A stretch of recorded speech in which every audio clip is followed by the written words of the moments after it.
What up, everyone? So, I get scared very easily. Even a few minutes ago, I was recording and heard a sound, and I thought that someone could be in my house. But it wasn't, it was just a sound from the construction site. So, it's very safe to say that I'm very sensitive when it comes to horror and scary content.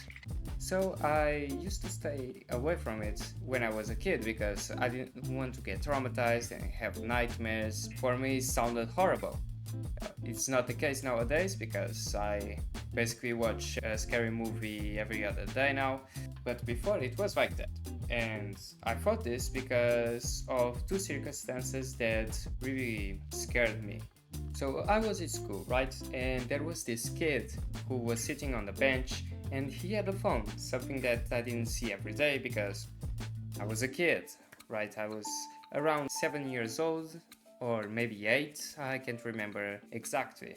But he was watching something on the phone and the curiosity got the best of me, so I decided to take a peek at what he was watching. And let me tell you, it wasn't pretty. It turns out that he was watching some kind of FNAF fake movie trailer or just a fan made short film because it was about these animatronics that were going into a house to kill a family. And I remember vividly, especially one scene with Chica, in which she just found a man which was bleeding from the leg and couldn't walk straight. She just grabbed him and turned him apart and ate him. And then it cuts to a scene where, from the darkness, it falls like a heart or a piece of flesh, and it rolls towards the light, towards us. And then we can see the rest of the people that were in the house running away for their lives but couldn't escape because of the animatronics. And it was very horrible to watch because I was 7 years old or 8. And then there's a second time, which this time it was more intentional. I didn't want to be as traumatized as I got, but still I wanted to watch that. So it was at a time where killer clowns were very popular. I must be 10. Again, I can't remember exactly my age, but I can remember the video very well. I was watching some videos with friends, but then there was this one which a friend recommended that was more like a short film again. And so it's basically a kid's birthday party in which there was a clown inspired by Ronald McDonald because it was the mascot of the fast food. It was all normal, but then the clown goes nuts and he starts a rampage, killing everyone. It tears someone in half, feeds some people fries until they can't breathe anymore, and then the ending is him serving a human head with candles, burning the face of the victim, serving that to the kid. It was very graphic, and I think it was on YouTube, so it really surprises me the fact that that was allowed back then, but times change. Now we got enough characters working on YouTube Kids, so it's not that bad. These two situations really traumatized me as a kid. Like the FNAF situation, I couldn't sleep well and had nightmares when I did sleep for an entire week. With the clowns, it was even worse. Like, kinda accompanied me along my life. Every now and then, I would remember that, and I would just just had a really tough time. Because of those situations, I just got as far away as possible. But with time, I started to feel like I needed more excitement in my life, and so I started to gravitate towards horror content again. And that's when I came back to watching some quote unquote horror content on YouTube, which, let's be honest, isn't that scary. So I started to play horror themed games, like not those made to make you scared or jump scared, but with a darker theme, like GTFO, which I wouldn't say it scares me, but it's definitely in a scary environment. And because of that, I felt like it was a good time to start watching horror movies. And so I did. I watched one with my family and I thought it wasn't that bad, but again, I was with my family, so I decided to watch one on my own. and it wasn't that bad, and then another, and then I watched like 20 movies, and none of those really affected me. I was kind of disappointed because I wanted the thrill of feeling fear, you know? But nothing. Movies weren't getting me at all. I still like them because most of them were good movies, like Scream, Get Out, Nope, Us, Annabelle 2, Annabelle 1 actually.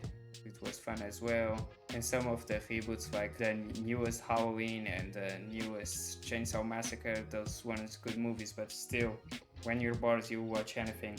And that right there just gave me the full confidence that I needed to start to play horror games, which I didn't think were going to be as scary as movies, so I just thought, hey, it's gonna be fun either way. And so I jumped in a horror game without any hesitation, feeling like it wasn't going to scare me. And guess what? It was actually a horrifying experience. Fanta. I didn't thought was possible because it's a game. It's just a game. Like, it's not a movie. A movie has this budget of like $10 million and you play a game made by one unpaid person and you think, no way this could be scary, right? Even with low graphics, low poly, with squares and blurry and all of that, but no, it's actually pretty scary. And I started a YouTube channel playing horror games, and the videos that I make playing horror games is basically my experience trying for the first time really getting into those. And then it left a question in my mind: why are video games scarier than movies? I always thought it was going to be the opposite for some reason, but now that I think about it, it's kind of obvious, isn't it? Movies have to make you care about the character, right? They have to make the character relatable, charismatic, kind, human, someone we care of, like their family, friends, or even ourselves. But when you're playing a game, that's kinda not necessary at all. It's good, of course, it makes the story more compelling, but you are playing as the character. You are in the game as in the movie you're watching, so the movie directors have to make sure that you feel like you are in the story, although you're just watching. And that can be really, really hard. And then you have to worry about making things scarier. Another thing is that video games, at least nowadays, are mostly like first person or third person, but especially first person. But in a movie, there's many shots that reminds you that you're just the audience. You're not part of the story that is going on. You're not part of the people that are being horrified by the monster or whatever it is. Like when you are in conversations, you often are the first person, like it's a character speaking to another and you're either watching from the sides or above someone's shoulder, but almost never you are watching from the person's POV, except if you are like watching some like the VHS movie or some found footage type of movie. Now, will you just please step aside and let me go? Stop. Stop it. And then there's the thing where the camera often cuts to another angle, you know? And every time it cuts to another angle, that, at least for me, it feels like it takes the immersion from the story. Then I just look around and I'm in my sofa watching on the TV. And another thing is that video games give you the illusion of choice. Sometimes they do give you choice, but most of the time it's just an illusion. But it feels more real when you think you can do something, right?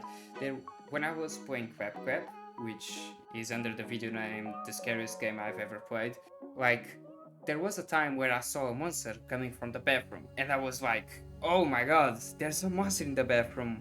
I'm not going in there. What do? I grab a book, throw it on the bathroom and run down the stairs and go to the front door trying to leave. I get the panic to run away as fast as I can.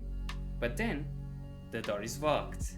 And when I see the door is locked, I get more panicked. And then I have to go up the stairs again and go into the bathroom. And I don't know what's gonna happen now. So it makes everything feel that much more real and horrifying. As in a movie, it kind of goes. You can get scared, but everything keeps going, you know, and you can't choose what you want to do. You can see someone doing a very stupid decision and then be like, I could have done better. But that's basically it. Yeah, but that's just my opinion, guys. I hope you enjoyed and have a great day. Bye.